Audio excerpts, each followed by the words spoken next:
मंडळी, तुम्हाला जर कोळंबी रस्सा किंवा कोळंबी मसाला जर खायला खूप आवडत असेल पण घरी पाहिजे तसा बनत नसेल ना, तर आत्ताच हा रेसिपी व्हिडिओ शेअर आणि सेव्ह करून ठेवा. आणि जेव्हा कधी तुम्ही कोळंबी मसाला बनवाल ना, त्यावेळेस ही रेसिपी जरूर फॉलो करा. तिथं मी अर्धा किलो कोळंबी स्वच्छ साफ करून घेतले. त्यामध्ये हळद, मीठ, कोथिंबीर आणि लिंबाचा रस घालून हे मॅरिनेट करून ठेवलेलं आहे एक 10-15 मिनटासाठी.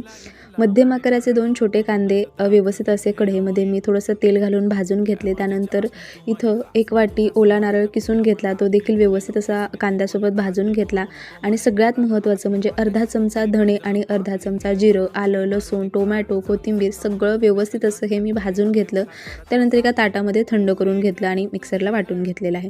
आता आपण जी मॅरिनेट केलेली कोळंबी आहे ना, ती देखील व्यवस्थित अशी मी परतून घेतली बरं का. दुसऱ्या कढईमध्ये 1.5 चमचा तेल घातलं, काही पावडर मसाले घातले, ज्यामध्ये गरम मसाला, मालवणी मसाला, चवीनुसार मीठ, हळद आणि त्यानंतर तयार केलेलं वाटण घातलं. व्यवस्थित असं परतून घेतलं आणि त्यानंतर आपण जी मॅरिनेट केलेली कोळंबी फ्राय करून ठेवली होती ती घालायची आणि यामध्ये गरम पाणी घालायचं. झाकण ठेवून एक 4 ते 5 मिनिटासाठी हा कोळंबी मसाला शिजवून घ्यायचा.